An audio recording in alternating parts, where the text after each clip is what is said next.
तो पिछली क्लास में हम लोगों ने ये किया था, लाइट को अभी तक हम पढ़ते आ रहे हैं कि वो वेव फ्रंट्स के फॉर्म में आती है, वेव के फॉर्म्स में आ रही है, लेकिन लाइट ने एक इफेक्ट हमको शो करके दिया and that is photo electric effect. Photo electric effect से हमने बार बार इलेक्ट्रॉन निकाले, उसकी एनर्जी को कैलकुलेट किया, करंट को कैलकुलेट किया, स्टॉपिंग पोटेंशियल को कैलकुलेट किया और फाइनली क्या प्रूव किया कि वेव फ्रंट में एनर्जी नहीं होती है।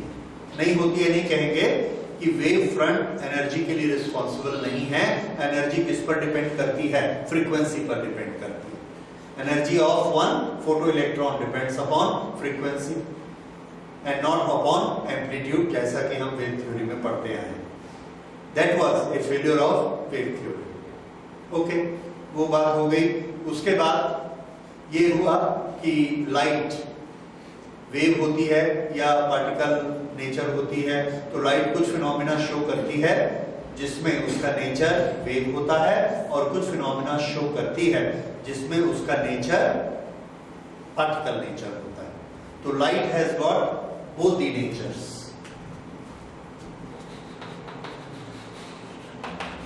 Light has dual nature. Dual nature मतलब radiation and matter.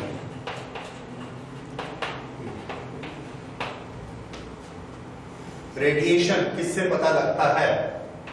जिस चीज के पास वेव नेचर होता है, वेवलेंथ होती है, उसका नेचर कैसा है? Radiation nature. मैटर जिसके पास मोमेंटम होता है और जो स्ट्रेट लाइन पे चलता है, मोमेंटम स्ट्रेट लाइन।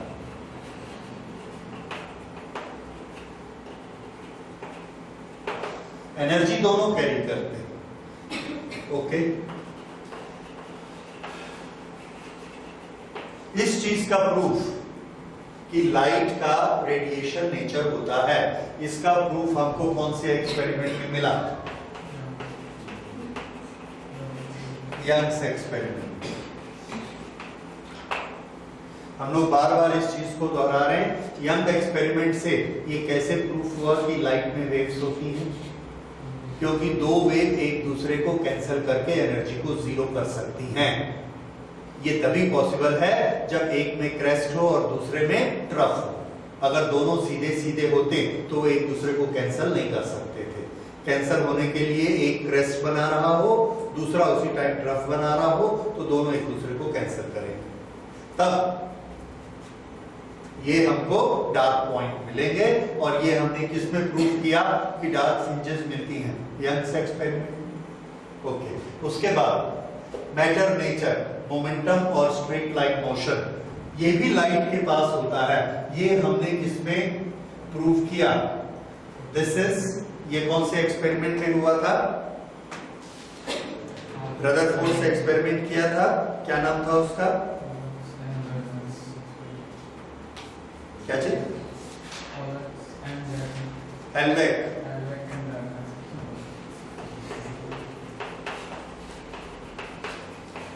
हेलवेक एंड लेनर्ड्स। इस एक्सपेरिमेंट से क्या प्रूफ हुआ था कि लाइट का नेचर कैसा है? मटेरियल। इसको वेव थ्योरी इसको सेटिस्फाई नहीं कर पाई, लेकिन फोटोन थ्योरी से ये सेटिस्फाई नहीं हुआ कि अगर दो सोर्स से फोटोन जाते हैं तो वो दोनों फोटोन मिलकर डार्क स्पेस कैसे बना सकते हैं, ये इससे प्रूफ नहीं हुआ। तो अब ये क्वेश्चन पैदा हुआ कि आफ्टर ऑल लाइट का नेचर कैसा होता है? वेव नेचर होता है या पार्टिकल नेचर होता है? तो इसका आंसर ये बनाया गया कि लाइट के पास दोनों नेचर होते हैं। ठीक है, लाइट के पास दोनों नेचर होते हैं और जब जिसकी जरूरत होती है उस नेचर को वो यूज कर लेती है। फिर एग्जाम्पल करके और देखा गया कि किस नेचर को वो कब जरूरत पड़ने पे कैसे यूज करती है, कहां यूज करती है। तो इसका हमारा आंसर मिला कि जब एनर्जी रेडिएट होती है, प्रोपेगेट होती है चारों तरफ, उस समय उसका नेचर होता है वेव नेचर। एक ही मीडियम में एनर्जी प्रोपेगेट हो रही है तो कैसी जा रही है? वेव्स के नेचर में जा रही है, और जैसे ही जाकर किसी सरफेस से वो टकराएगी तो टकराते समय उसका नेचर कैसा हो जाएगा? Material nature. फिर से जब वो प्रोपेगेट कर रही है तो कौन सा नेचर अडॉप्ट करती है?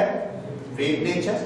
जैसे यंग्स एक्सपेरिमेंट में दोनों स्लिट के अंदर से लाइट गई और आगे बढ़ते जा रही है, ये लाइट प्रोपेगेट हो रही है। ये जो लाइट प्रोपेगेट हो रही है कौन सा नेचर अडॉप्ट करेगी? Wave nature.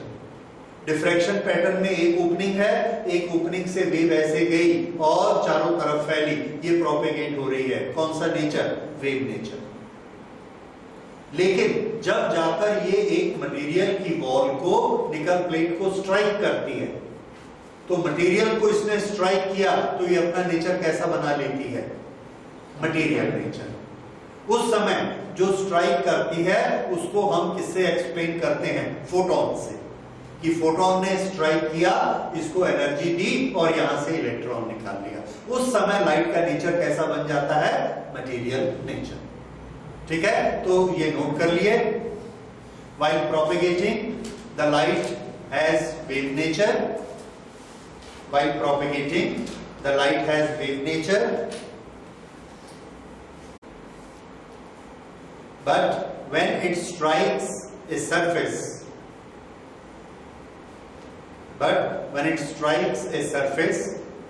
it behaves like material. It behaves like material.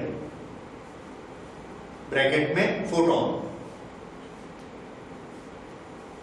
ठीक है, तो मटेरियल से जब टकराएगी तो मटेरियल जैसा शो करेगी, और मटेरियल से नहीं टकराएगी, जब फैलना है इसको तो वेव जैसा फैलेगी। समझ में आ गया? So these are the two types of nature of light. अब अगली चीज, इसी प्रिंसिपल को स्टडी करके एक और फ्रेंच फिजिसिस्ट थे, डी ब्रॉय। डी ब्रॉय ने एक थ्योरी बनाई, उन्होंने इसके बारे में सोचा। डी ब्रॉय जो साइंटिस्ट, फ्रेंच साइंटिस्ट थे, उन्होंने क्या सोचा कि इस दुनिया में जो हमारे कंटेंट्स हैं वो दो तरह के होते हैं, या तो रेडिएशन दैट इज एनर्जी, या मटेरियल। दो कैटेगरीज हमने बनाई हुई हैं, दो क्लासिफिकेशन किए हुए हैं। अब नेचर तो एक ही है, और नेचर लव्स सिमेट्री, ये उनका पेट सेंटेंस था, नेचर्स लव सिमेट्री, यानी हर एक के लिए उसका रूल एक जैसा ही होता है। तो उसके लिए उन्होंने ये सोचा कि अगर हमने ये प्रूव किया है कि रेडिएशन के पास दोनों तरह की ताकत होती है, क्या? जब ट्रेवल करना है वेव में ट्रेवल कर लो, जब हिट करना है तो मटेरियल जैसे हिट कर लो। रेडिएशन के पास ऐसा होता है। अगर रेडिएशन के पास ऐसा होता है तो उसका साथी कौन है? मटेरियल। वर्ल्ड किससे बना है? नेचर किससे बना है? Radiation plus material. तो अगर रेडिएशन के पास दोनों तरह की कैपेबिलिटी है तो मटेरियल के पास भी दोनों तरह की कैपेबिलिटी होनी चाहिए। क्या? कि जब ट्रेवल करना है तो कैसा करेगा? वेव्स के फॉर्म में, और जब स्ट्राइक करना है तो कैसा करेगा? मटेरियल के फॉर्म में। अभी तक हमको क्या मालूम था कि हम एक गोली यहां से मारेंगे तो गोली जाएगी स्ट्रेट लाइन में और जाकर वो वॉल को हिट कर देगी। कैसी जाएगी? स्ट्रेट लाइन में, और उसके पास मोमेंटम होगा, मास इनटू वेलोसिटी, उसके पास मास होगा, स्ट्रेट लाइन में जाएगी, जाकर हिट करेगी। ये नेचर हमने किसका मान लिया? मैटर का। ठीक है। उसके बाद उनका ये कहना था कि अगर मैटर के पास ये वाला नेचर होता है तो इसके पास दूसरा नेचर भी होना चाहिए। कौन सा नेचर? Wave nature. क्यों? रीजन क्या था क्यों होना चाहिए? क्योंकि लाइट के पास दोनों होते हैं, रेडिएशन के पास दोनों नेचर होते हैं, तो मैटर के पास एक नेचर क्यों रहेगा? उसके पास भी कितने नेचर रहेंगे? दो। कुछ हाइपोथेसिस समझ आ रही है? रीजनिंग समझ में आ रही है कि नेचर कितने तरह के होते हैं? दो तरह के होते हैं। तो अगर रेडिएशन के पास दो तरह के हैं तो मटेरियल के पास भी दो तरह के होने चाहिए। ठीक है, लोगों ने कहा होना चाहिए।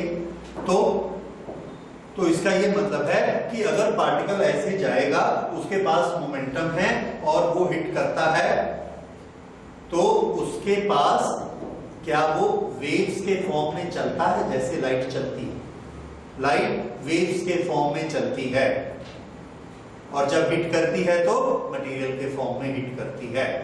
उसके अनुसार मटेरियल भी जब चलेगा तो कैसा चलेगा, वेव्स के फॉर्म में, और जब हिट करेगा तो मैटर के फॉर्म में हिट करेगा, करता है। हम यहां से गोली चलाते हैं, एक जगह पर जाकर पॉइंट पे गोली ऐसे पड़ती है, उसका ऐसा वेव फ्रंट बन के नहीं जाता है। उस समय उसका नेचर कैसा हो जाता है, मटेरियल नेचर, मोमेंटम होता है, हिट करती है, मोमेंटम में चेंज होता है, फोर्स लगता है ये। लेकिन जब यहां से वहां तक गोली जा रही है एक मीडियम में, क्या ये वेव में जाती है, नहीं पता हमको। उन्होंने पहली बार बोला कि हाँ वो वेव में जाती है, जबकि तब तक किसी ने पढ़ा नहीं था। ये जो सब चीजें होती हैं, इसको बोलने के लिए हमको बहुत हिम्मत चाहिए। क्यों?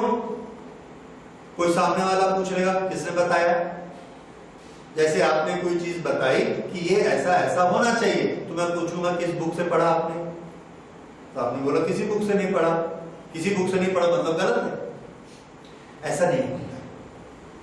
हर चीज पहली बार किसी ना किसी ने सोची और हमारे साइंटिफिक मेथड के अनुसार उसके प्रूफ बनाए गए। तो डिब्रॉय ने भी ये बात सोची, जिनमें कॉन्फिडेंस होता है वो ऐसा सोचते हैं। तो उन्होंने सोचा कि अगर वैसा हो सकता है तो ऐसा भी तो होना चाहिए कि मैटर जब चलता है तो मैटर भी वेव के फॉर्म में चलता है। तो मैटर वेव के फॉर्म में चलता है तो ये कौन सी वेव होगी? अभी तक हम लोग हर तरह की वेव को जानते थे, पानी की वेव, वाटर वेव जो समुद्र में उठती हैं, साउंड की वेव जो एयर पार्टिकल में बनती है, लॉन्गिट्यूडनल वेव, एक रोप को हम हिलाते हैं तो उस रस्सी में वेव बनती है, वो वाली वेव हम जानते हैं। फिर इलेक्ट्रिक फील्ड जब ऐसे वाइब्रेट होता है तो इलेक्ट्रिक फील्ड से क्या बनता है, लाइट वेव। इस तरह से electromagnetic wave, radio wave, x-ray, ये सब क्या होती हैं, इलेक्ट्रोमैग्नेटिक वेव। तो हम दो तरह के हमने क्लासिफिकेशन करके रखे हुए हैं, एक मटेरियल वेव जिसमें स्ट्रिंग वाली वेव, वाटर वाली वेव, साउंड वाली वेव, ये सब किसमें आती हैं, मटेरियल वेव। दूसरे हमने इलेक्ट्रिक फील्ड, मैग्नेटिक फील्ड की वेव बनाई हुई है, इलेक्ट्रोमैग्नेटिक वेव। उसमें क्या आता है, radio wave, light wave, x-ray, ultraviolet, ये सब उसमें आते हैं। दो कैटेगरी। ये कौन सी कैटेगरी में आएगी, जब एक गोली ऐसे जाएगी, एक बॉल ऐसे जाएगा और उसके साथ एक वेव एसोसिएट होगी, ये कौन सी वेव है? तो उन्होंने बोला कि ये ना तो पहली वाली वेव है ना दूसरी वाली वेव है। चूंकि हम नहीं जानते इसलिए ये तीसरी वाली वेव है, और उसका नाम उन्होंने क्या रखा, matter wave, wave nature of matter, तो इसका नाम इन्होंने रखा matter wave.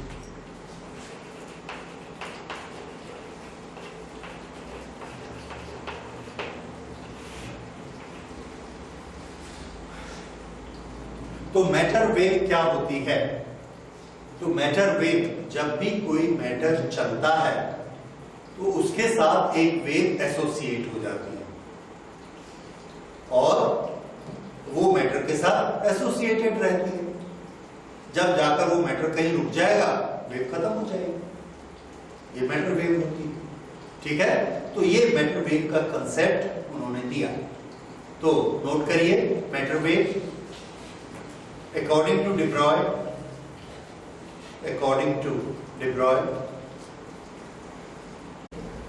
according to De Broglie, the matter should also have dual nature. The matter should also have dual nature. Therefore, when it travels,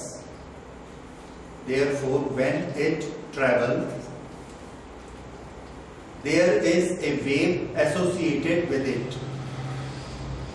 There is a wave associated with it.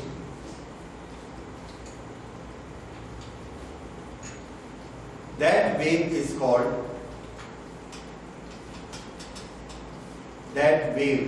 called matter wave. that wave is called matter wave. Okay इसके बारे में और जो question उठे तो उनका कहना बड़ा क्लियर था कि जो चीजें आप लाइट के बारे में सोचते हैं बिल्कुल पैरेलल लगा लीजिए। फोटोन के बारे में जो सोचते हैं वही इलेक्ट्रॉन के बारे में सोचिए।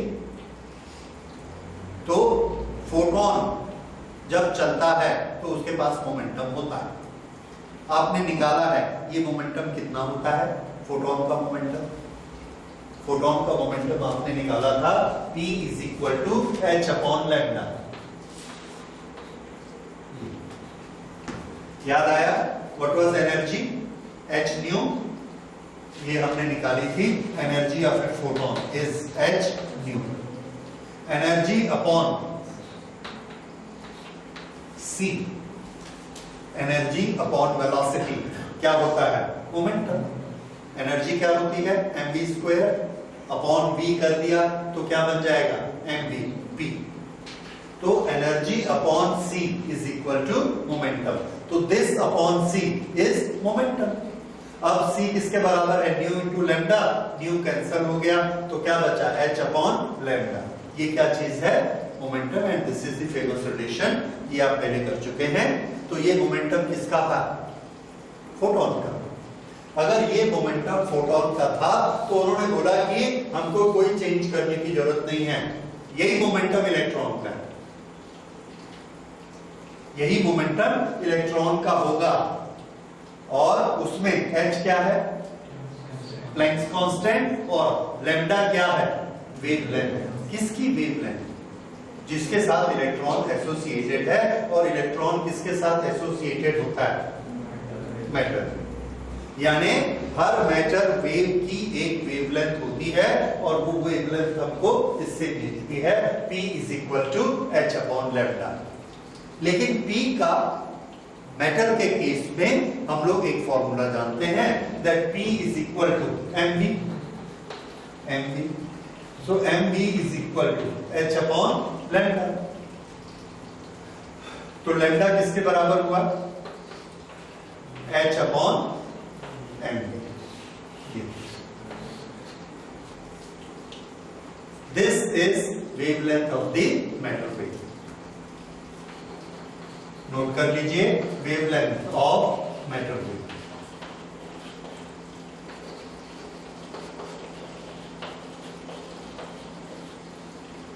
जिसमें h क्या है, प्लैंक्स कांस्टेंट, m क्या है, mass of the matter which is moving, v क्या है, velocity of the particle which is moving. इस तरह से हर मैटर जो मूव करता है उसके साथ एक वेवलेंथ एसोसिएटेड होती है, that is matter wave.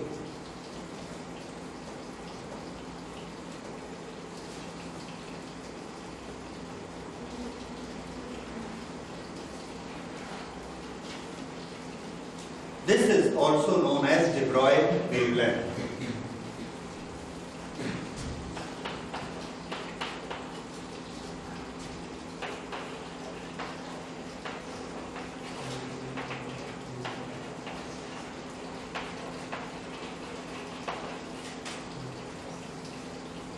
De Broglie wavelength.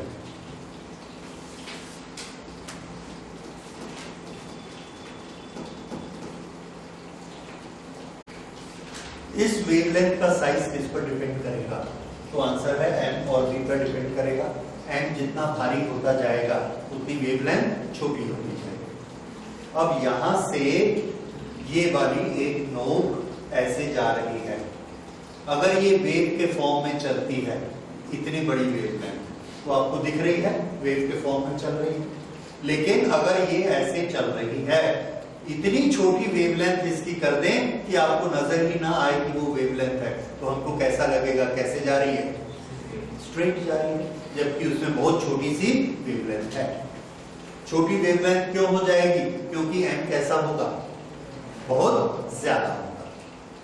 अगर किसी चीज का मास ज्यादा होता है तो उसकी वेवलेंथ इतनी छोटी हो जाती है कि हमको वो कैसे चलती हुई लगती है, straight line.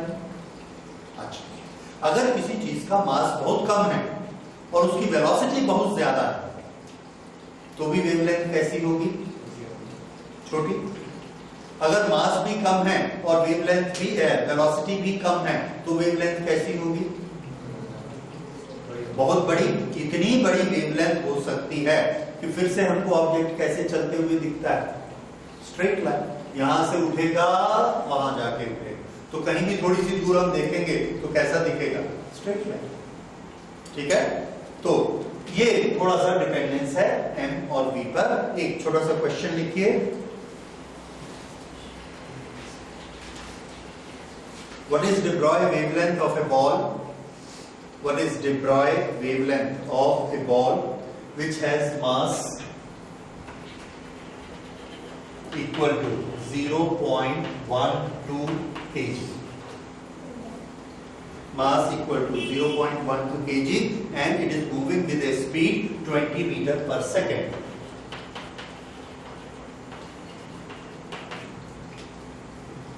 Moving with speed 20 meter per second.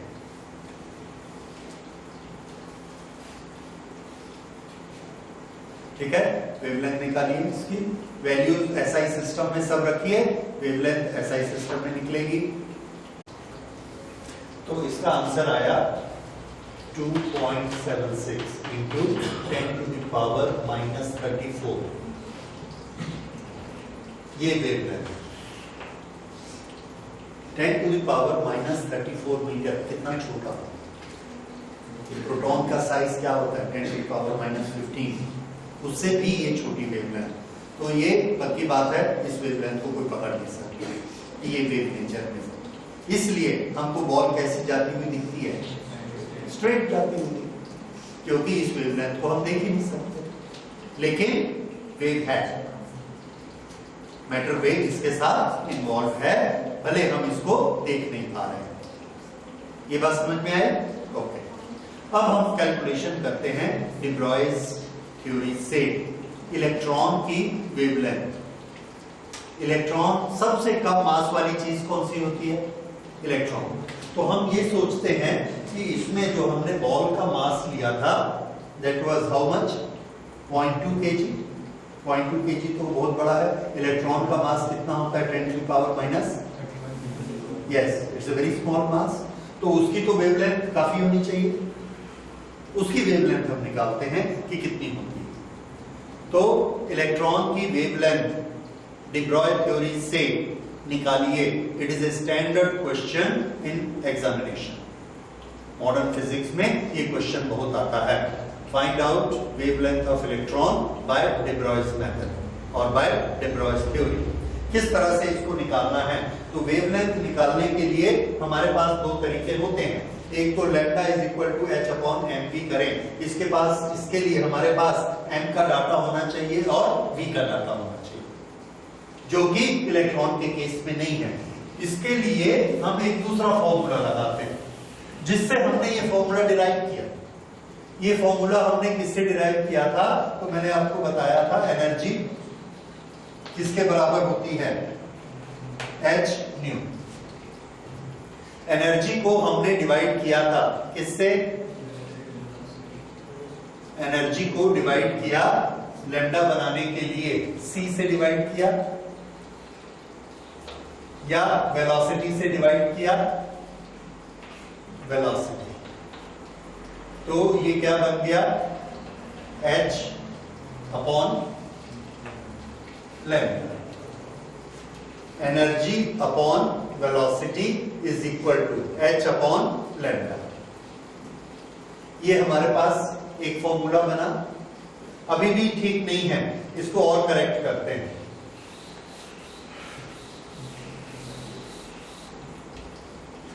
h upon lambda is equal to p।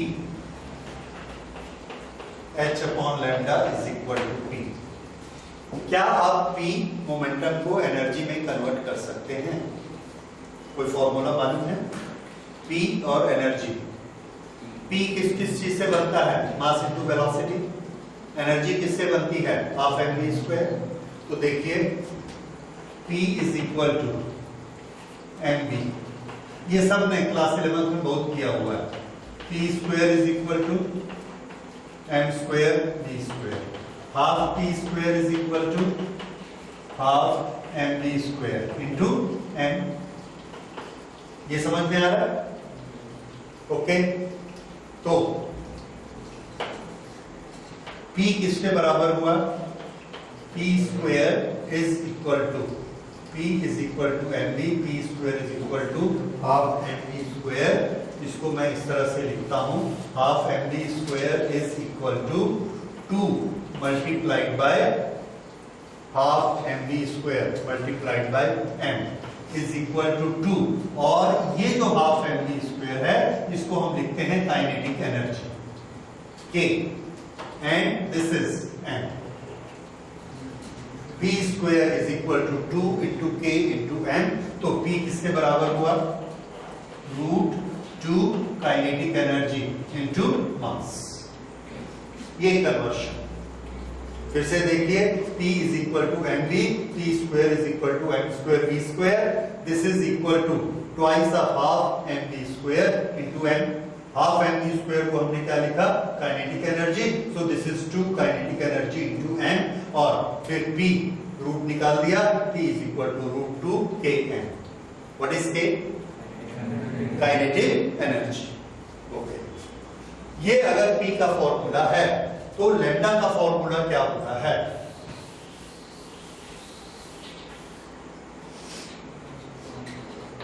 We know that by de Broglie's relation, lambda is equal to h upon p. H upon p. So this we can write as h upon root 2 K M lambda। h क्या है? Planck's constant, हमको मालूम है। m क्या चीज है? मास। किसका मास? जो मूव हो रहा है, कौन मूव हो रहा है? इलेक्ट्रॉन। ये भी हमको मालूम है। ये क्या चीज है? Kinetic energy. काइनेटिक एनर्जी हमको कैसे मालूम होती है? तो इलेक्ट्रॉन की काइनेटिक एनर्जी के लिए हम एक पर्टिकुलर एक्सपेरिमेंट करते हैं। Kinetic energy of a system of charges या potential energy of a system of charges, इसका फॉर्मूला हमको मालूम है 1/4 pi epsilon naught Q1 Q2 upon R square upon R, only R। Kinetic का ये फॉर्मूला होता है। अच्छा, दूसरा फॉर्मूला देखिए, अगर किसी लोकेशन पर वोल्टेज V है, V वोल्टेज पोटेंशियल, और वहां पर हमने एक चार्ज रखा Q, तो उसके पास कितनी एनर्जी होगी? Q into V। इलेक्ट्रोस्टैटिक्स याद आ रहा है कुछ पुराना? पोटेंशियल एनर्जी का फॉर्मूला क्या होता है? Q into V। Q is the charge, V is the potential. तो V पोटेंशियल में Q चार्ज को रखते हैं, तो उसके पास पोटेंशियल एनर्जी कितनी होती है? Q into V। ये पोटेंशियल एनर्जी, अगर इलेक्ट्रॉन को हमने V पोटेंशियल पर रखा तो उसके पास पोटेंशियल एनर्जी कितनी होगी? Q into V। और इलेक्ट्रॉन का चार्ज E होता है, तो ये पोटेंशियल एनर्जी कितनी हो जाएगी? E into V। This is potential energy of electron when it is kept at a potential V। अच्छा, हमने क्या किया? यहां V पोटेंशियल रखा और यहां पर इलेक्ट्रॉन रखा। कितनी एनर्जी आ गई इसके पास? E into V। EV energy आई। अब हमने इसको छोड़ दिया तो ये क्या होगा? प्लस प्लेट की तरफ जाएगा, अगर माइनस है तो दूर जाएगा। और ये वाली पोटेंशियल एनर्जी किसमें कन्वर्ट हो जाएगी? Kinetic energy. फिर से याद रखिए, potential energy to kinetic energy conversion, ये हमारा बहुत पुराना पढ़ा हुआ है। एक बॉल को हम यहां से थ्रो करते हैं तो यहां कौन सी एनर्जी है उसके पास? काइनेटिक। ऊपर जाकर वही एनर्जी क्या बन जाती है? पोटेंशियल। दोनों की क्वांटिटी कैसी है? बराबर। हम अगर इसको कैलकुलेट कर लेंगे तो इसी का नाम पोटेंशियल और नीचे आके इसी का नाम काइनेटिक। काइनेटिक कैलकुलेट कर लो, नीचे इसका नाम काइनेटिक, ऊपर जाके इसी का नाम पोटेंशियल। अब हमने एक इलेक्ट्रॉन को V वोल्टेज वाली प्लेट के सामने रखा, तो उसके पास कितनी एनर्जी हो जाएगी? तो आंसर है E into V। This is energy of an electron. तो इसको हम लिखेंगे कैसे? हम लिखेंगे when an electron is excited by potential V, then it has a potential energy EV. If it is allowed to move, then this energy is converted into kinetic energy. ठीक है, ये लिख लीजिए। If an electron is excited by potential V या V naught, then it has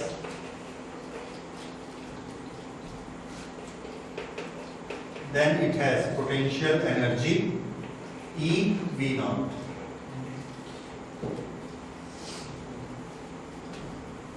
Potential energy E V naught. If it is allowed to move,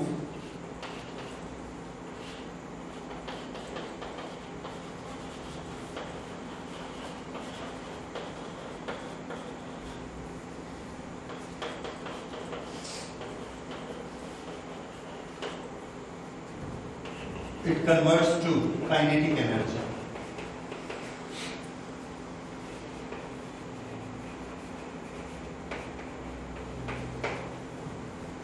It converts to kinetic energy. तो kinetic energy के लिए हमको half mv square की जरूरत नहीं है। किसकी जरूरत है? E और V नॉट की जरूरत है। V नॉट वो पोटेंशियल है जिससे हमने इलेक्ट्रॉन को खींचा है, और E उसका चार्ज है। ये बात समझ में आई? तो आगे के लिए हमेशा के लिए याद रखिए, इलेक्ट्रॉन की एनर्जी किससे बताई जाएगी? EV नॉट से। ये उसकी काइनेटिक एनर्जी हो गई। अगर ये उसकी काइनेटिक एनर्जी है तो यहां आ जाएगी इस इक्वेशन में लैम्डा की वैल्यू कितनी होगी? तो आंसर है लैम्डा की value, lambda is equal to H divided by root 2k। k की वैल्यू हमने root 2km, k is what? Kinetic energy, और काइनेटिक एनर्जी किसके बराबर होगी? EV नॉट के बराबर। तो इसको हम क्या लिख सकते हैं? EV not multiplied by m मास। ये लैम्डा का फॉर्मूला बन गया। फिर से देखिए, ये लैम्डा का फॉर्मूला है, h को वैसे ही रखा, रूट 2 वैसे ही रखा, m वैसे ही रखा, काइनेटिक एनर्जी k को हमने क्या लिख दिया? EV नॉट, क्योंकि हम ये जानते हैं EV नॉट पोटेंशियल एनर्जी ही उसकी काइनेटिक एनर्जी बनती है। ये EV नॉट, इसमें E क्या है? Charge of the electron. V not क्या है? वो वोल्टेज जिससे इलेक्ट्रॉन को खींचा गया। ठीक है, एक्साइटिंग वोल्टेज ये, और ये वोल्टेज हम लगाते हैं, बैटरी लगा के कुछ लगा के हमने वो वोल्टेज लगाई, इसलिए हम उसकी रीडिंग भी ले सकते हैं। That is a known quantity. अब इसमें H को जानते हैं आप? यस, वैल्यू मालूम है, E की वैल्यू मालूम है, M की वैल्यू मालूम है। तीनों की हम वैल्यू रख देते हैं, और तीनों की वैल्यू रख के इसको कैलकुलेट करते हैं, मल्टीप्लाई डिवाइड करते हैं, and we find out the value, and this value comes to 1.227 upon root V not nanometre 10 to the power -9 lambda. This is wavelength of electron.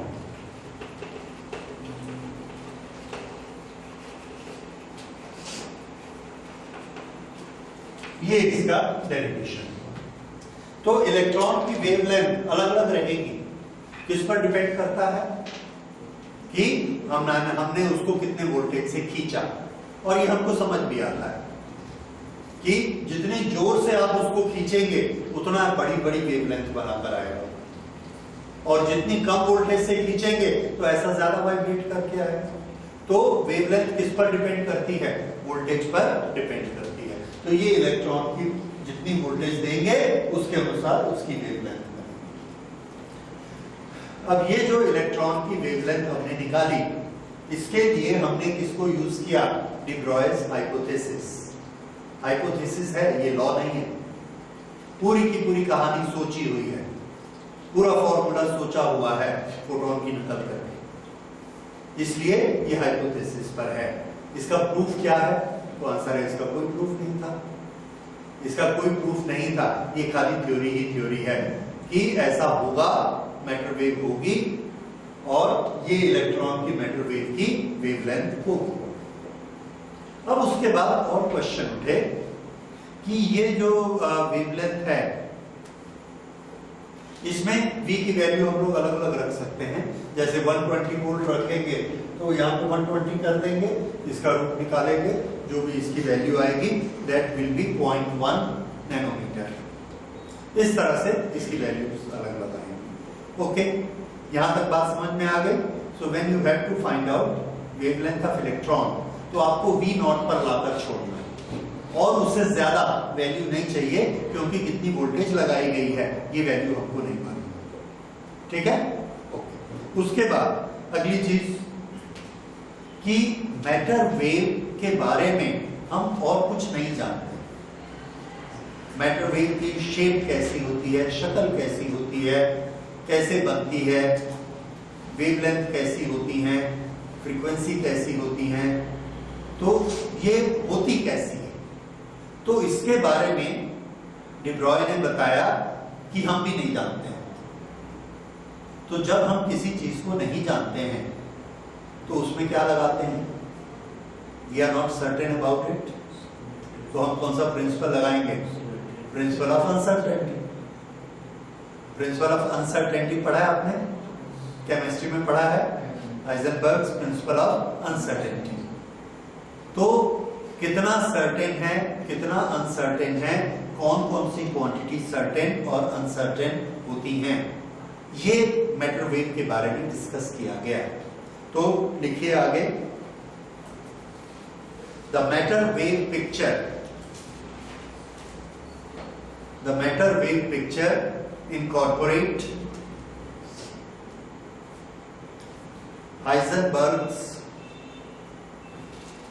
Heisenberg's uncertainty principle.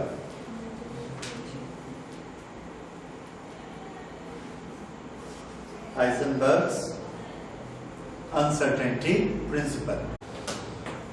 There is always uncertainty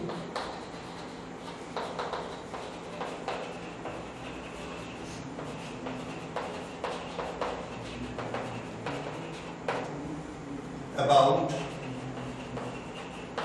location.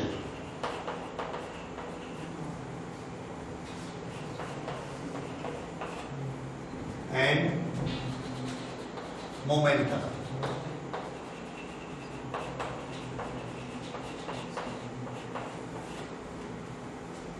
Uncertainty का नाम हमने क्या दिया? Delta. Momentum क्या होता है? P, उसमें जो एरर होगी उसको क्या बोलेंगे? Delta P। तो डेल्टा P क्या है? अनसर्टेनिटी। ठीक है? जैसे मोमेंटम किसी चीज का 10 होना चाहिए, लेकिन किसी एक टाइम पे 12 भी हो सकता है, तो इसमें डेल्टा P कितना? 2। समझ आया? ये डेल्टा P है। ओके। उसी तरह से डेल्टा X, हम सोचते हैं इलेक्ट्रॉन यहां पर है, लेकिन वो यहां पर नहीं है, इससे इतना दूर हो सकता है, इतना दूर हो सकता है। तो ये जो डिस्टेंस है ये क्या चीज है? Uncertainty, delta X। ठीक है? तो ये जो दोनों क्वांटिटी है डेल्टा X और डेल्टा P, ये दोनों आपस में रिलेटेड होते हैं। अगर एक कम अनसर्टेन होगी तो दूसरी वाली ज्यादा सर्टेन होगी। अगर एक को सर्टेन करने जाओगे तो दूसरी अनसर्टेन हो जाती है, और दोनों का मल्टीप्लिकेशन एक कांस्टेंट होता है। बोलिए कितना होता है? Delta X into delta P। क्या आपने किया हुआ है? केमिस्ट्री में किया है, delta x into delta p is equal to h upon 4 pi. इससे ये पता लगता है कि एक चीज के बारे में अगर हम अनसर्टेन हैं तो दूसरी चीज के बारे में सर्टेन हो सकते हैं।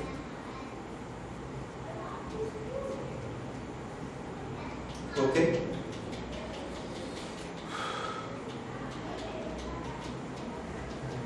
h अपॉन 2 पाई है 4 पाई 4 पाई।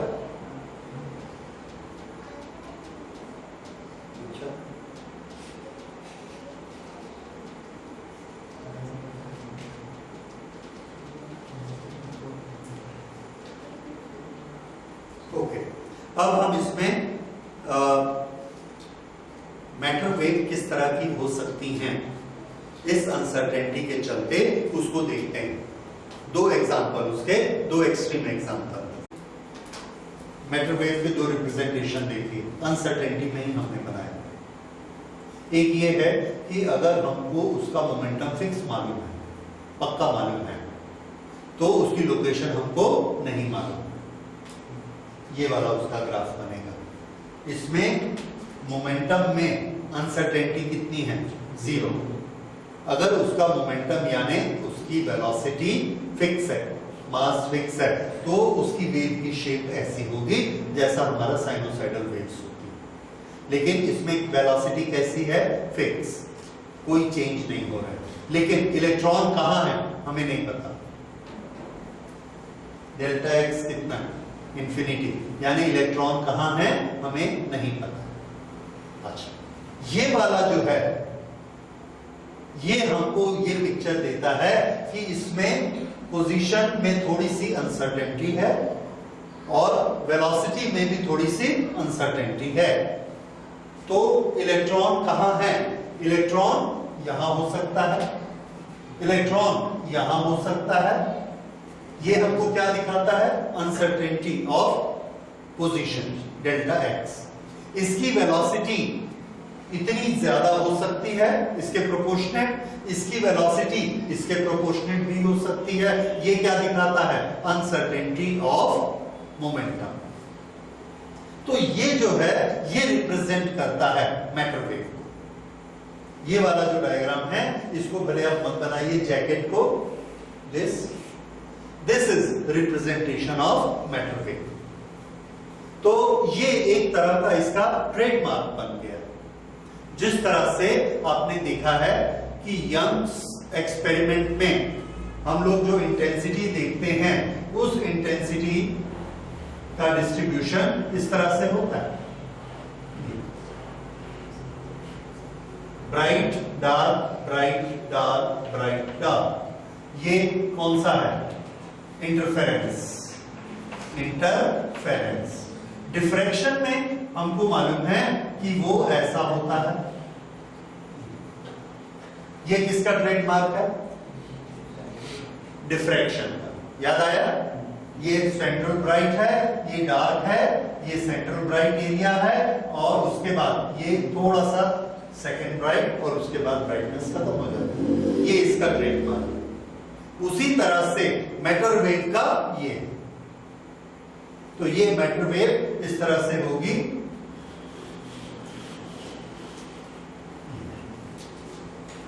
तो इस मैटर वेव में वेवलेंथ कितनी? क्या इतनी बड़ी वेवलेंथ है? क्या इतनी बड़ी वेवलेंथ है? क्या इतनी बड़ी वेवलेंथ है? तो वेवलेंथ कितनी? तो आंसर है कि मैटर वेव में it is a mixture of many waves. It is a mixture of many waves whose wavelength is around a central wavelength। जैसे सेंट्रल वेवलेंथ है 10, तो इसमें हमको कोई 9 की मिलेगी, कोई 8 की मिलेगी, कोई 12 की मिलेगी, कोई 11 की मिलेगी, सब किसके आसपास मिलेगी? 10। और ये 10 क्या है? De Broglie wavelength. ठीक है, फिर से matter wave is what? Matter wave is packet of many waves which have got different wavelengths around a central wavelength. That central wavelength is given by de Broglie's wavelength. ठीक है? In this packet of different wavelengths, we are uncertain about position of the electron and about momentum of the electron. Electron may be anywhere, electron may have any position, but this whole packet is carried by the electron around it. ये wavelength इसकी ऐसी चलती है। अब कुछ picture आ रही है clear समझ में? इस तरह से जैसे एक इलेक्ट्रॉन जाता है तो उसके चारों तरफ एक चिड़िया के घोंसले जैसा ऐसा मैटर वेव जाती है। उसमें बहुत सारी वेव्स हैं, ज्यादा वेवलेंथ वाली, कम वेवलेंथ वाली। उसके अंदर इलेक्ट्रॉन कभी यहां होता है, कभी यहां होता है, कभी ज्यादा स्पीड से चल रहा होता है, कभी कम स्पीड से चल रहा होता है। ये क्या है? Principle of uncertainty, Heisenberg's uncertainty. ये समझ आया? So this is format of wave matter. Okay, तो ये जो वेव मैटर को हमने एक्सप्लेन किया, इसका कोई प्रूफ नहीं था। जब तक डी ब्रॉय थे तब तक इसका कोई प्रूफ नहीं था। बाद में इस पर एक्सपेरिमेंट किए गए और एक्सपेरिमेंट करके इसका प्रूफ निकाला गया। कैसा प्रूफ निकाला गया? ये पूरा हाइपोथेसिस हमसे क्या कहना चाहता है? पूरा हाइपोथेसिस हमसे ये कहना चाहता है कि मैटर जब चलता है तो स्ट्रेट लाइन में न चल के कैसा चलता है? वेव्स, उसकी कुछ ना कुछ वेवलेंथ होती है और उन वेव्स को स्पेशल नाम क्या दिया गया? मैटर वेव्स, जो कि इलेक्ट्रोमैग्नेटिक वेव से अलग है, जो कि मटेरियल वेव से अलग है, तीसरे टाइप की वेव है। तो अभी तक हमने दो तरह की वेव्स पढ़ी थी, मटेरियल वेव और इलेक्ट्रोमैग्नेटिक वेव। अब ये तीसरे तरह की हो गई, इनका नाम क्या है? Matter wave. इस मैटर वेव में अगर वेलोसिटी 0 हो जाएगी तो वेव खत्म हो जाएगी। ये कहां से पता लगा हमको? वेलोसिटी 0 हो जाएगी तो वेव खत्म हो जाएगी। लैम्डा का फॉर्मूला बोलिए। Lambda is equal to how much? h upon, ऐसा बनाया था, h अपॉन रूट पी या h अपॉन पी? क्या था? h upon p. Okay, h upon p. अगर इलेक्ट्रॉन चलना बंद कर दे तो वेलोसिटी क्या हो जाएगी? 0। अगर वेलोसिटी 0 हो गई तो लैम्डा कितना हो जाएगी? इन्फिनिटी। यानी ये जो चीज है ये कितनी दूर जाके होगी? इन्फिनिटी दूर। अगर ये इन्फिनिटी दूर है तो मतलब ये लाइन ऐसा चलती जाएगी, चलती जाएगी, चलती जाएगी। How it will be? Straight. Wavelength का इन्फिनिटी होना क्या शो करता है? The particle is moving in a straight line, there is no wavelength. तो मैटर वेव बनेगी ही कब? जब इलेक्ट्रॉन चलेगा। This is a compulsory condition. ठीक है, तो यहां ये जहां भी आपने लिखा है उसके साथ नोट कर लीजिए या लास्ट में नोट कर लीजिए। The matter wave wavelength lambda will exist only when velocity exists. If there is no velocity, if the particle is not moving, then it will not exhibit any wave nature.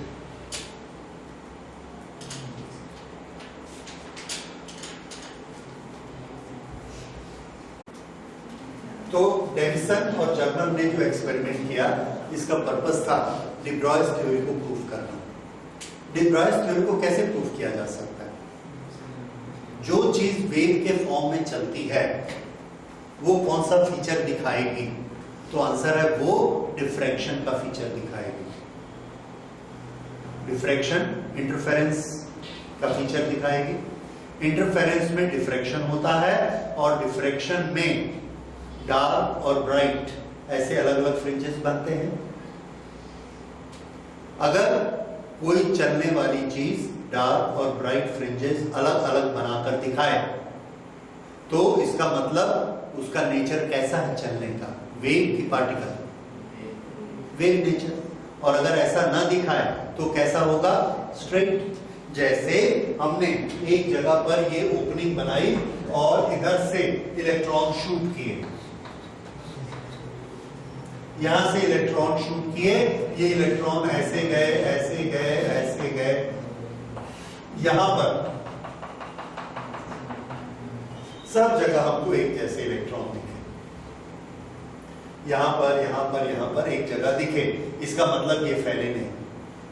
अगर ये फैलते, अगर ये wave nature के होते तो क्या होता, ये यहां से ऐसे जाते और इसका वेव लाइक नेचर होता, तो ये ऐसा और ये ऐसा, और यहां पर क्या बनता, सेंट्रल ब्राइट इतना एरिया, फिर यहां पे क्या बनता, डार्क, फिर यहां क्या बनता, डार्क, उसके बाद फिर यहां क्या बनता है, ब्राइट। यानी यहां हमको मैक्सिमम इलेक्ट्रॉन मिलेंगे इस स्प्रेड में, जो कि इससे बड़ा होगा।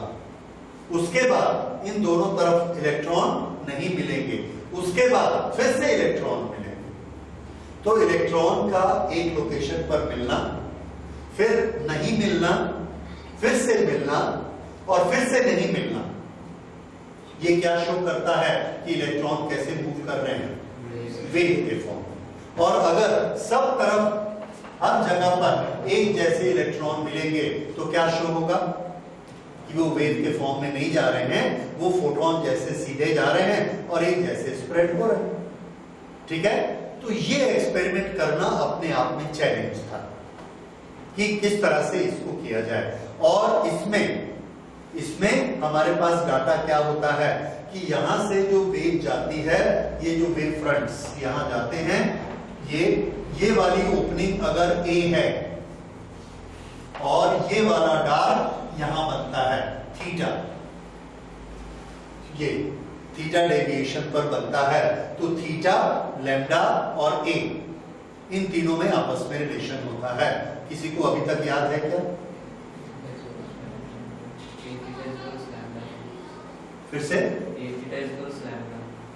ए theta is equal to lambda और lambda is equal to, sorry, lambda is equal to a theta, ठीक है, ओपनिंग, और theta is equal to a upon lambda. ये theta is equal to lambda by a. तो जितना ए opening छोटा होगा उतना थीटा ज्यादा होगा। ये हम लोगों ने स्टडी किया था डिफ्रैक्शन में।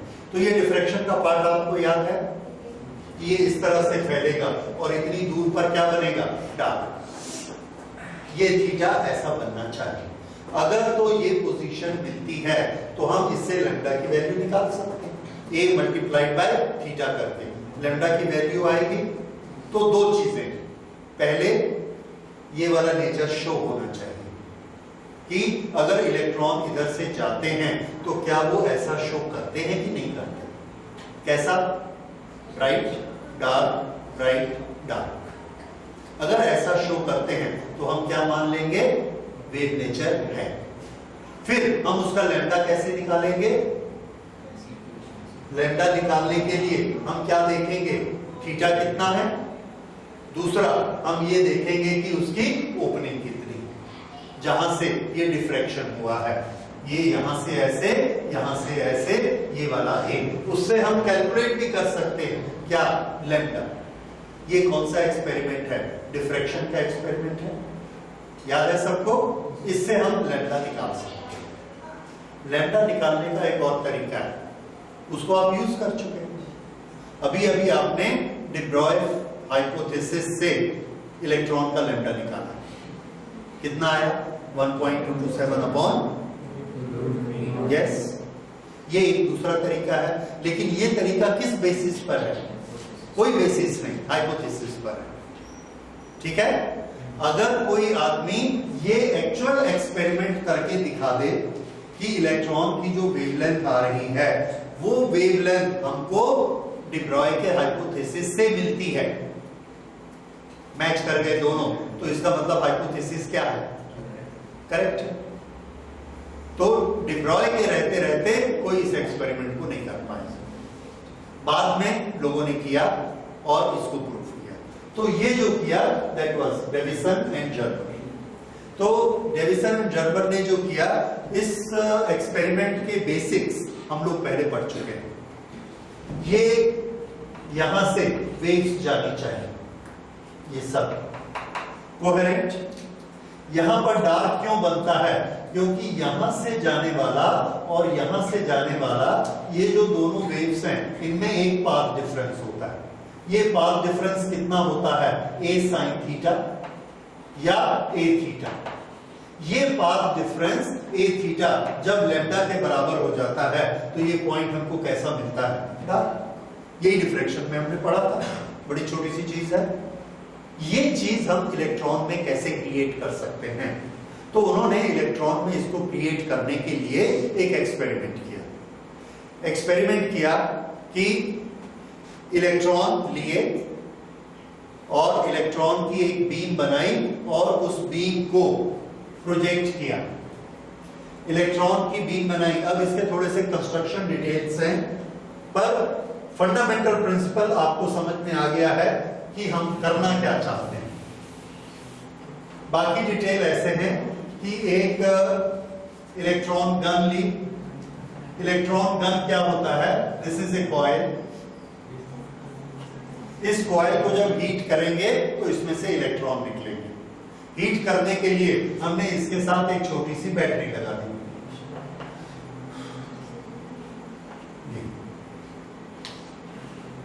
जब इसमें करंट फ्लो होगी तो ये हीटर गर्म होगा और इसमें से इलेक्ट्रॉन निकलेंगे।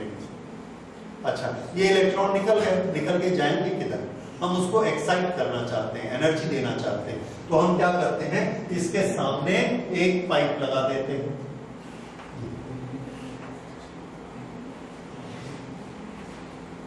और इस पाइप के साथ में एक बड़ी बैटरी लगा देते हैं।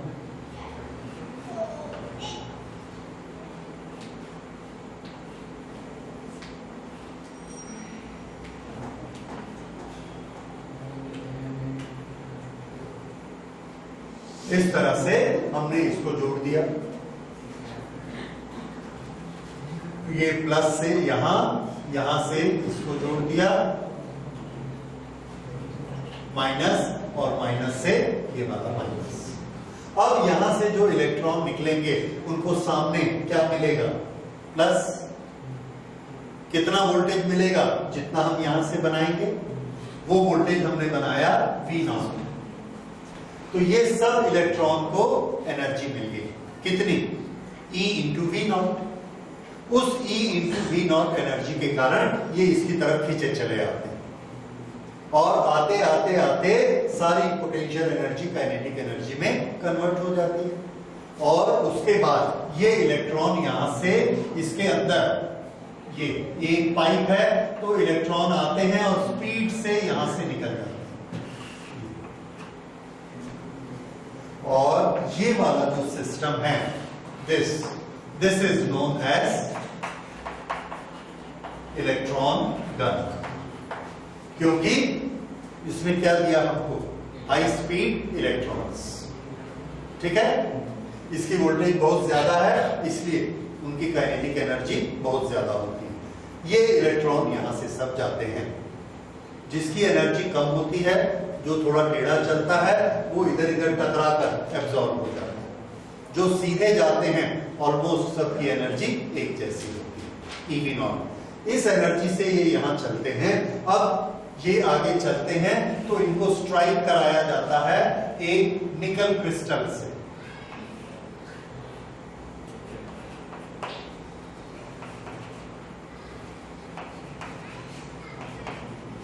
Nickel crystal. ये इलेक्ट्रॉन इस निकल क्रिस्टल से टकराते हैं और टकराकर रिफ्लेक्ट होते हैं। जब ये रिफ्लेक्ट होते हैं तो रिफ्लेक्शन के बाद किस एंगल में कितने इलेक्ट्रॉन आ रहे हैं उसको नापने के लिए हम इसको सेंटर मान के यहां पर एक ऐसा गोला बना देते हैं और यहां पर अपने सेंसर लगा देते हैं। यहां से जब इलेक्ट्रॉन इसमें आएंगे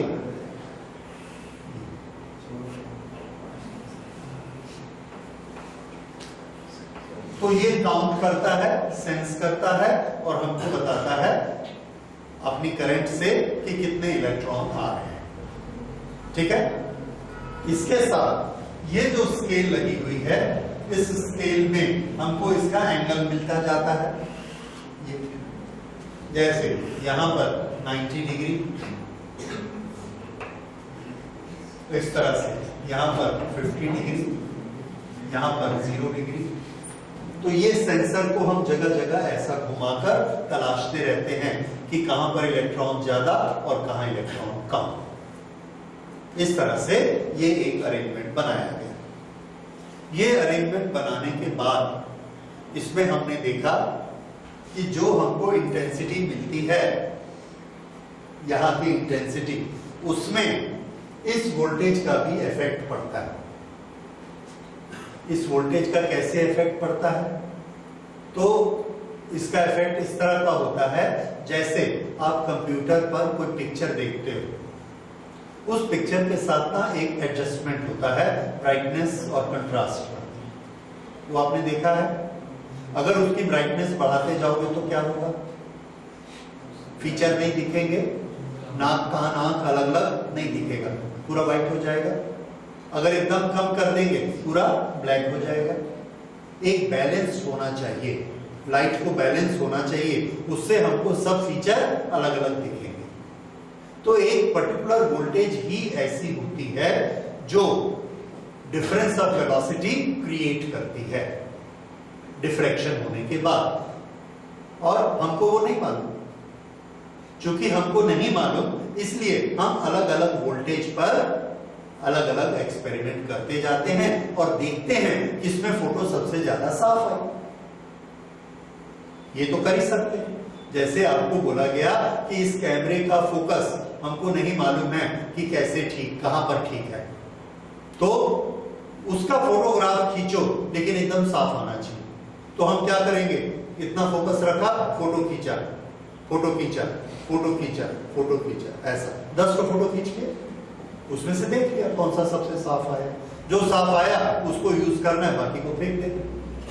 यही काम हमने क्या किया, यहां पर वोल्टेज हमने अलग अलग दिए और देखा कि सबसे अच्छा कंट्रास्ट किस में आता है, और इसके हमने एक रेडियल डायग्राम बनाए। रेडियल डायग्राम इंटेंसिटी और एंगल के बीच में होता है। ये 50 डिग्री आपको दिखता है। यहां पर हमने बहुत सारी लाइनें बनाई, 10 डिग्री, 20 डिग्री, 30 डिग्री, 50 डिग्री, 60, 80। ये मैं आपको बता रहा हूं रेडियल ग्राफ। अभी तक आपने जो ग्राफ पढ़े हैं वो कार्टेशियन कोऑर्डिनेट सिस्टम के ग्राफ पढ़े हैं। रेडियल ग्राफ कैसा होता है?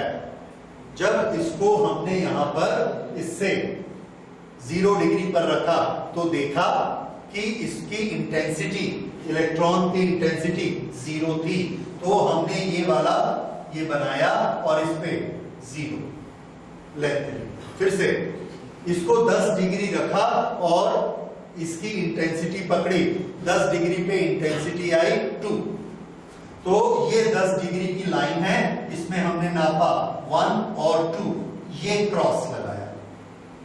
उसके बाद इसको किया 30 डिग्री, 30 डिग्री में इंटेंसिटी आई 4, तो ये रहा 30 डिग्री। 30 डिग्री में 1 2 3 4 ये क्रॉस लगाया। इस तरह से पॉइंट इकट्ठे करते चले गए।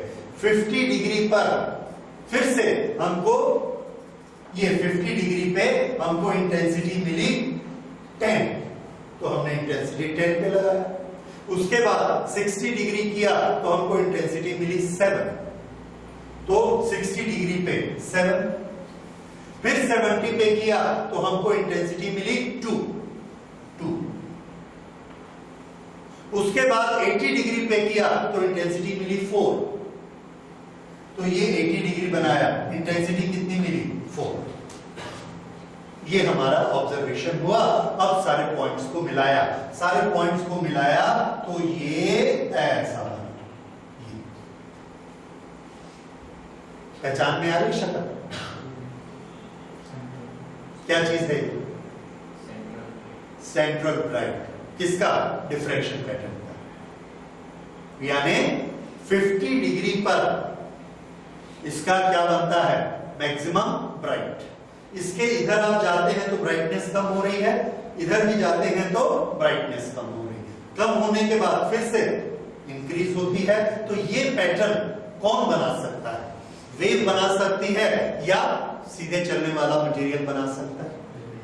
वेव बना सकती है। तो इससे क्या प्रूफ हुआ कि इलेक्ट्रॉन कैसे चल रहे थे? वेव नेचर में चल रहे थे। इसलिए उन्होंने ये सेंट्रल ब्राइट वाली पिक्चर ऐसे बनाई। ये समझ आया? तो रेडियल डायग्राम इसमें हमको क्लियर कट शो करता है कि इस तरह से ये सेंट्रल ब्राइट बनता है।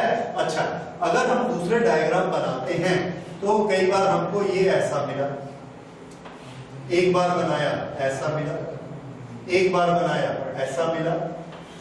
ये सब में क्या अंतर है? ये हमने बनाया 35 वोल्ट पे, ये हमने बनाया 48 वोल्ट पे, ये हमने बनाया 54 वोल्ट पे, ये हमने बनाया 65 वोल्ट पे। 65 वोल्ट वाला भी ऐसा है। तो हमने क्या देखा? सबसे अच्छी शक्ल किसकी है? 54 वोल्ट। 54 वोल्ट पे उसकी स्पीड इतनी सही रहती है कि वो हमको क्लियर कट कंट्रास्ट देता है। ब्राइट मींस बड़ा अच्छा ब्राइट और डार्क मींस बड़ा अच्छा डार्क। तो हमने पूरा एक्सपेरिमेंट किस पर किया? 54 वोल्ट पर किया और बाकी जो रीडिंग्स थी उसको हमने कैंसिल कर दिया। ये 54 वोल्ट पे ये हमने देखा, ये रिजल्ट हमको मिल गया। 54 वोल्ट कहां है? यहां पर।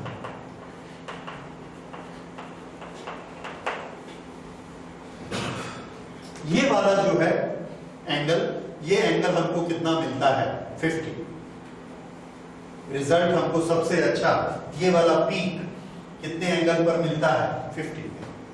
ओके, अब इसके बाद देखिए कैलकुलेशन कैसे करेंगे। तो कैलकुलेशन के लिए, लैम्डा की कैलकुलेशन के लिए हमको क्या चाहिए था? A multiplied by theta. A क्या होता है?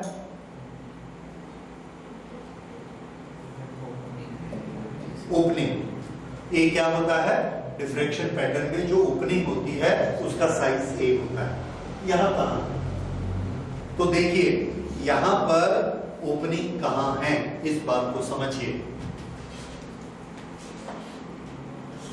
ये ओपनिंग होती है, एक वेव यहां से जाती है और दूसरी वेव यहां से जाती है। ये और ये इनके बीच का क्या होता है? Path difference. ये पाथ डिफरेंस कितना होता है? ए थीटा। और इसी को किसके बराबर होना चाहिए? लैम्डा के बराबर होना चाहिए। थीटा कौन है? ये वाला एंगल, ये एंगल थीटा, ठीक है, जो कि ये ए का परपेंडिकुलर और उसके साथ ये एंगल बनता है। This is angle of glancing. अच्छा, अब देखिए यहां पर ए कहां है और थीटा कहां है। यहां से जो दो इलेक्ट्रॉन जाते हैं या कुछ इलेक्ट्रॉन जाते हैं, सब के सब इलेक्ट्रॉन ये वाले इसके एक ही एटम से टकराकर वापस आ जाएं, ये गारंटी नहीं है। इलेक्ट्रॉन में कुछ गैप होगा और इसके एटम दूर दूर हैं। एक गया ऐसा, पार हो गया, नहीं टकराया। दूसरा गया ऐसा, टकराया। एक क्रिस्टल के एक एटम से टकराया। दूसरा वाला गया, इससे नहीं टकराया, इसके बाजू से निकल गया। निकल गया, पीछे में इसको एक एटम और मिला, उससे टकराया। तो निकल के क्रिस्टल में एटम्स बड़े लाइन से, बड़े तरीके से सेट किए हुए रहते हैं। ये नेचर है उसका। तो यहां पर हमको इस तरह से ऐसे भी हो सकते हैं, ऐसे भी हो सकते हैं, कैसे भी हो सकते हैं।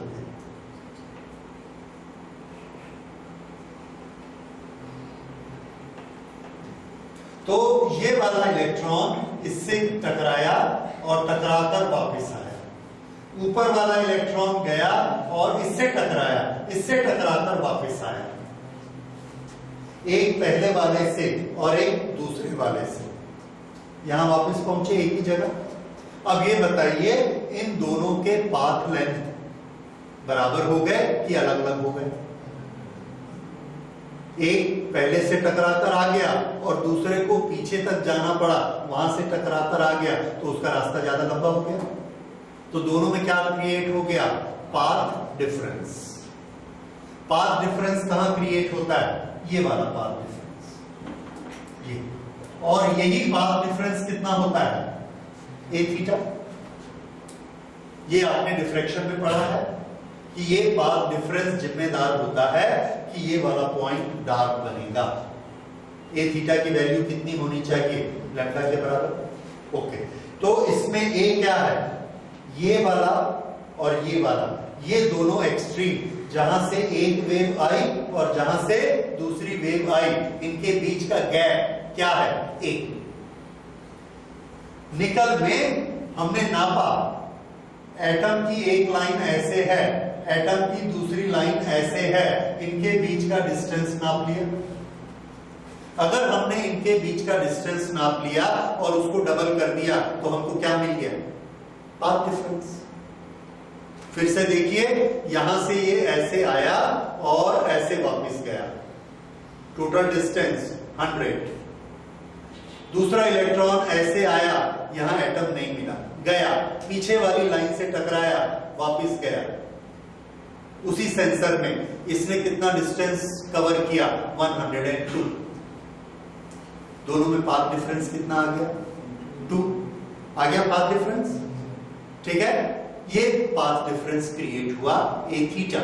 लेकिन ए क्या होता है, फिर से ये एक सोर्स जिसने वापस किया और इसके पीछे ये दूसरा सोर्स जिसने वापस किया, इन दोनों सोर्स के बीच का जो डिस्टेंस है, ये क्या चीज है, ए।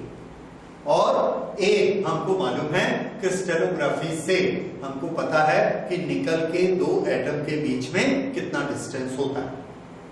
दूसरे मेथड से, क्रिस्टलोग्राफी एक अलग मेथड है, एक्सरे का मेथड है या जो भी है, उससे करके हमने क्या निकाल लिया कि दोनों एटम की लेयर के बीच में कितना डिस्टेंस होता है। उससे हमको क्या पता लग जाएगा, ए। ओके, तो अगर हमको ये ए पता लग गया, उसके बाद थीटा, थीटा हम निकालते हैं, ये रहा थीटा,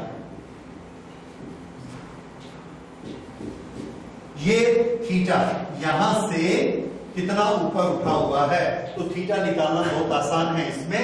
ये टोटल एंगल कितना होता है, ये टोटल एंगल 180 में से 50 माइनस किया, कितना बचा, 130। 130 के दो हिस्से कर दिए, 65 इधर और 65 इधर। तो ये 65 वैल्यू किसकी आई, थीटा। इसको हमने यूज किया थीटा के लिए। ए को हमने कहां से लेके आए, दोनों क्रिस्टल के बीच के डिस्टेंस को ए लिया, थीटा लिया और ब्रैग्स इक्वेशन लगाया।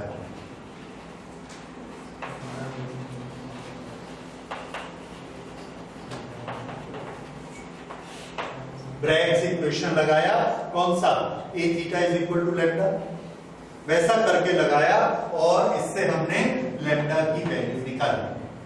अब ये इलेक्ट्रॉन के जो लैम्डा की वैल्यू निकाली, ये लैम्डा की वैल्यू हमने प्योरली डिफ्रैक्शन के फॉर्मूला से निकाली है और ये वैल्यू आई हमारी, दिस इज 0.165 नैनोमीटर।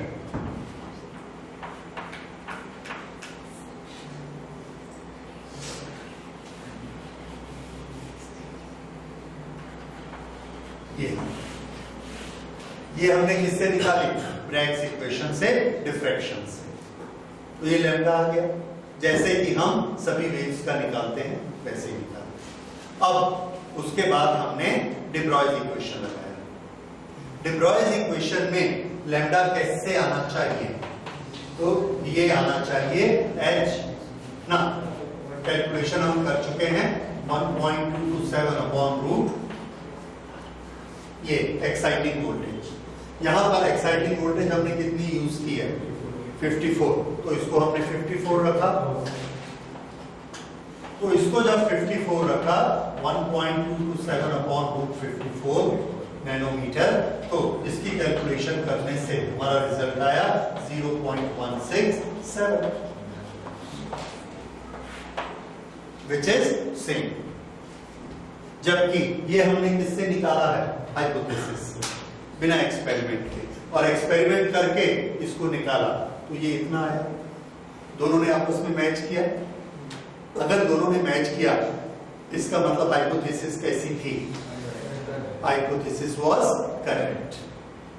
अब अगर हाइपोथेसिस करेक्ट है तो उससे जुड़ी हुई सारी चीजें करेक्ट। इसका मतलब मैटर वेव एग्जिस्ट करती है। इलेक्ट्रॉन चलता है तो वेव्स में चलता है। मैटर के साथ एक वेव एग्जिस्ट करती है and this is known as matter wave.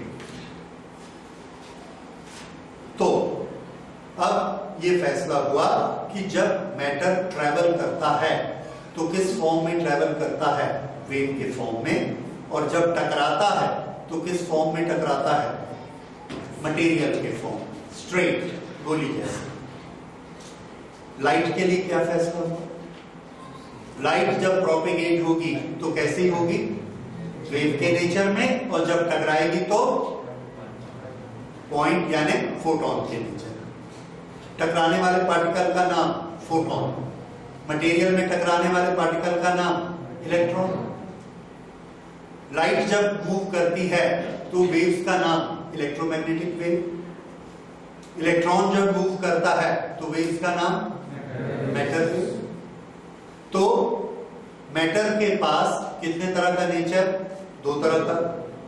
Radiation के पास कितने तरह का नेचर? दो तरह का। तो ये हुआ dual nature of radiation and dual nature of matter. ठीक है? सो